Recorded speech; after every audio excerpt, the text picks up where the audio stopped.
YS Sharmila విషయంలో YSR Congress party ఎట్టకేలకు ఒక కరెక్ట్ లైన్లోనికి వచ్చింది. సాధారణంగా కొన్ని అంశాలు కొందరు వ్యక్తులు అంతా వన్ టైం టపాస్ లాంటి వాళ్ళు ఒకసారి పేలుతారు, చాలా నష్టం కలిగిస్తారు. ఆ తర్వాత మళ్ళీ ఇంకా నష్టం చేయడానికంటూ వాళ్ళ దగ్గర ఏమీ ఉండదు. అయితే ఇప్పుడు లేటెస్ట్గా షర్మిల మీద వైఎస్ఆర్ కాంగ్రెస్ పార్టీ తీసుకున్న లైన్ మాత్రం తెలుగుదేశం పార్టీ వాళ్ళకు నచ్చడం లేదు. వైఎస్ఆర్ కాంగ్రెస్ పార్టీ ఇలా చేస్తే ఎలా, మా పని ఎలా అన్నట్టుగా తెలుగుదేశం పార్టీ ఆ ప్రచార మాధ్యమాల సంగతి ఉంది. షర్మిల కరెక్ట్గా జగన్మోహన్ రెడ్డి ఎప్పుడన్నా బెంగళూరు వెళ్ళినప్పుడు ఆమె స్పందించారు. జగన్మోహన్ రెడ్డి ఎప్పుడైతే పబ్లిక్లోకి వస్తారో, ఏదైనా ఇష్యూ మీద ప్రజల్లోనికి వెళ్తారో అప్పుడు కరెక్ట్గా ఆమె ఒక ట్వీట్ పెడతారు. ఆ ట్వీట్ పెట్టడంలో కూడా చాలా జాగ్రత్తగా తీసుకుంటారు. ఫస్ట్ చంద్రబాబు నాయుడుకి సంబంధించిన సూపర్ 6 మీద ఓ 2-3 లైన్లలో చాలా సరళమైన, సౌమ్యమైన, గౌరవప్రదమైన లాంగ్వేజ్తో ప్రశ్నిస్తారు. ఆ తర్వాత పేరాలో అత్యంత ఘాటుగా జగన్మోహన్ రెడ్డి మీద విరుచుకుపడుతూ ఉంటారు. ఈ రాష్ట్రంలో జగన్మోహన్ రెడ్డి ఎదుగుదల మీద చాలామందికి అసూయ ఉంది.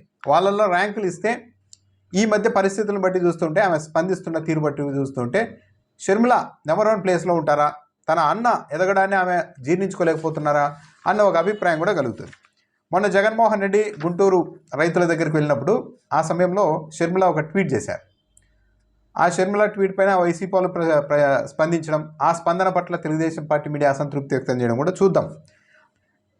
ఆమె ట్వీట్ పెట్టారు. ఫస్ట్ చంద్రబాబు నాయుడుకి సంబంధించిన 3-4 లైన్లు ఒక చిన్న పేరాలో చంద్రబాబు నాయుడు సూపర్ 6 మీద ప్రశ్నించారు.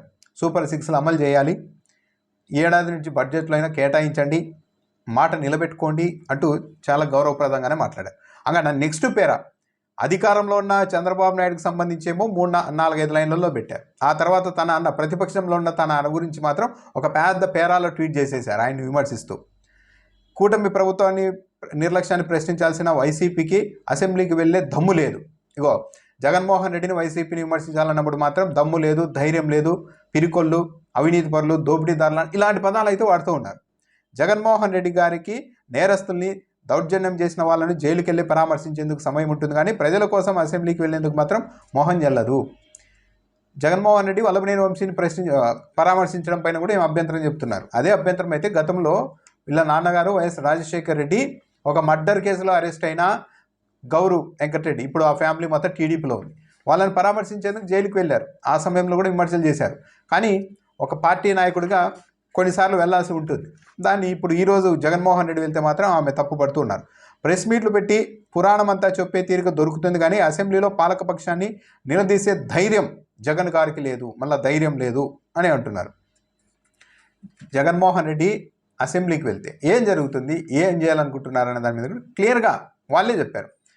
ఎవరు, రఘురామకృష్ణరాజు డిప్యూటీ స్పీకర్గా ఎన్నికైన సమయంలో అచ్చెన్నాయుడు ఏం మాట్లాడారు, నాకు ఒకే ఒక కోరిక ఉంది అధ్యక్ష, జగన్మోహన్ రెడ్డి అసెంబ్లీకి రావాలి, మీరు అక్కడ కూర్చోవాలి, అంటే స్పీకర్ స్థానంలో రఘురామకృష్ణరాజు ఉండాలి, నాకు 1 గంట సేపు మైక్ ఇవ్వాలి, నేను జగన్మోహన్ రెడ్డిని ఆడేసుకోవాలి, అది నా కోరిక, నెరవేరాలని కోరుకుందామంటూ అచ్చెన్నాయుడు మాట్లాడారు. అంటే జగన్మోహన్ రెడ్డి అసెంబ్లీకి వస్తే ఆయన్ని అవమానించాలి అన్న ఉద్దేశంతోనే తెలుగుదేశం పార్టీ నాయకులు ఉన్నారు అన్నది కూడా స్పష్టంగానే అర్థమవుతోంది. రఘురామకృష్ణరాజు, అచ్చెన్నాయుడు వీళ్ళంతా వ్యాఖ్యలు చూస్తుంటే క్లియర్గా అర్థమవుతుంది. అక్కడికి వెళ్ళినా మైక్ ఇచ్చే ప్రసక్తి లేదు, ఊరికే గేలి చేయడం, అల్లరిపాలు చేయడం తప్పించి ఏమీ లేదు, మైక్ ఇవ్వరు. జగన్మోహన్ రెడ్డి ప్రెస్ మీట్ పెట్టి చెప్పాల్సింది చెప్తున్నారు కదా, ప్రభుత్వం నుండి కూడా కదలికుంటోంది. ఇక్కడ గమనించాల్సింది ఏంటంటే షర్మిల చెప్తూ ఉన్నారు, జగన్మోహన్ రెడ్డి కంటే ముందే మేము ఈ సమస్యల మీద ప్రశ్నిస్తున్నాం ప్రభుత్వాన్ని అని చెప్తున్నారు ఆమె, తాను తెలుగుదేశం పార్టీ వైపు లేను అని నిరూపించుకోవడానికి. కానీ షర్మిల స్పందించేది ఇక్కడ ట్విట్టర్లో, తెలుగుదేశం పార్టీ ఏం స్పందించలేదు కదా. అదే జగన్మోహన్ రెడ్డి గుంటూరు మిర్చియాడికి వెళ్తే వెంటనే చంద్రబాబు నాయుడు స్పందించారు కదా, కనీసం లేఖ రాశారు కదా, తెలుగుదేశం పార్టీ వాళ్ళంతా మంత్రులంతా మీడియా ముందుకు వచ్చి దాడి చేశారు కదా, కనీసం అలాంటి రియాక్షన్ అయినా వచ్చింది కదా. మరి షర్మిల చేస్తూ ఉంటే, పోరాటం చేస్తుంటే ఎందుకు రియాక్షన్ రావడం లేదంటే వాళ్ళకి తెలుసు షర్మిల ఎంతవరకు మాత్రమే మనల్ని ఇబ్బంది పెడతారు, ఒక హద్దులు మీరి ఆమె ఇబ్బంది పెట్టారన్న విషయం తెలుసు. ఎందుకు మాజీ ఎమ్మెల్సీ సతీష్ రెడ్డి చెప్పారు, షర్మిల ఎయిర్పోర్ట్లో తనను కలిసిన వాళ్ళ దగ్గర చంద్రబాబు నాయుడు ఇంకా నన్ను సరిగా వాడుకోవడం లేదు అని చెప్పారు అని కూడా. అంటే ఆమె చంద్రబాబు నాయుడు వైపు ఉన్నారనేది కూడా స్పష్టంగానే అర్థమవుతుంది. ఈమె ఇలా ట్వీట్ చేసి జగన్మోహన్ రెడ్డిని విమర్శించడం పైన బొత్స సత్యనారాయణ గారిని నిన్న ప్రశ్నిస్తే మీడియాలో ఆయన సింపుల్గా తేలిక, ఆమెకి ఏం పని పాట లేకుండా ఖాళీ కూర్చుంది, ఆమె గురించి మేము ఎందుకు మాట్లాడాలి, అవసరం లేదన్నట్టు మాట్లాడారు. దాంతో మళ్ళీ ఈమె కోపం వచ్చేసి బొత్స సత్యనారాయణ మీద మళ్ళీ ఈసారి 3 పేరాలు ఓన్లీ వైసీపీ వాళ్ళ మీదే 3 పేరాలు పెట్టేశారు. రాష్ట్ర సంపదను దోచుకున్న పందికొక్కులు అన్నట్టుగా రాసేశారు. పందికొక్కుల్లో దోచుకున్నది ఎవరో నమ్మి అధికారం ఇస్తే ఖాళీగా ఉన్నదెవరు అంటూ అంతా మొత్తం వైఎస్ఆర్ కాంగ్రెస్ పార్టీని విమర్శిస్తూ బీజేపీకి దత్తపుత్రుడిగా జగన్ మారారు అంటూ కూడా మాట్లాడారు.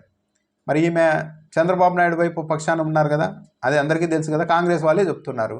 షర్మిల ఉన్నంతకాలం ఇంకా కాంగ్రెస్ పార్టీ అన్నది ఇక్కడ ఇంతకు మించి పుంజుకోవడం అంటూ ఉండదు అని స్పష్టంగా కాంగ్రెస్ వాళ్ళే చెప్తూ ఉన్నారు. అది కూడా మిర్చి రైతుల కష్టాలపై మీకంటే ముందుగానే కూటమి ప్రభుత్వాన్ని ప్రశ్నించింది కాంగ్రెస్ పార్టీ అని. మరి ముందుగానే ప్రశ్నించి ఉంటే ఎందుకు ప్రభుత్వం నుండి రాలేదు? అప్పుడే చంద్రబాబు నాయుడు ఎందుకు లేఖ రాయలేదు?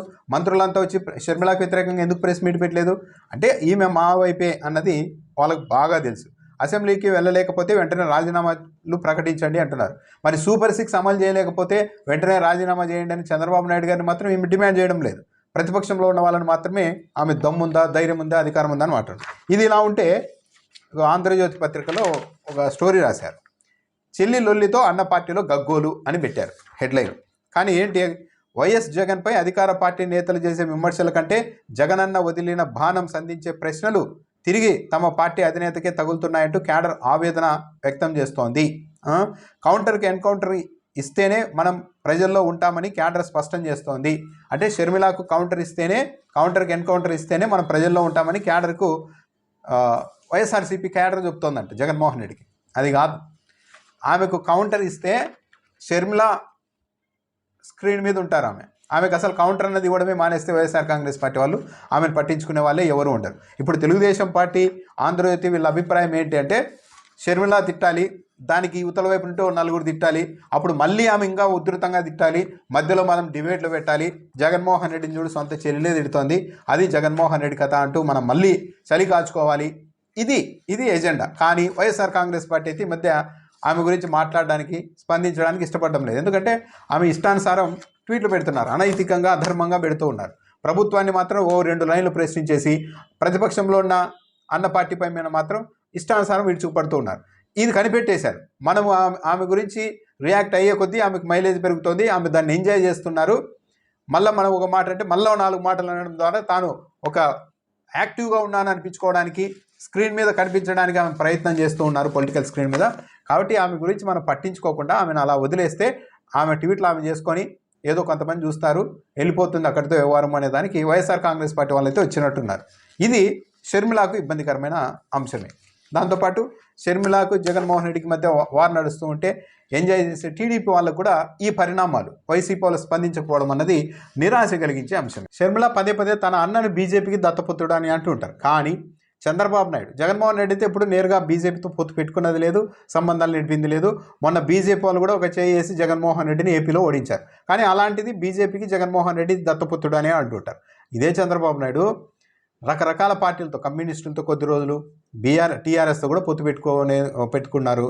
కమ్యూనిస్టులతో, బీజేపీతో, కాంగ్రెస్తో, జనసేన పార్టీతో అందరితోనూ పొత్తు పెట్టుకున్నారు. కానీ ఆయన్ని మాత్రం ఒక్క మాట కూడా విమర్శించారు.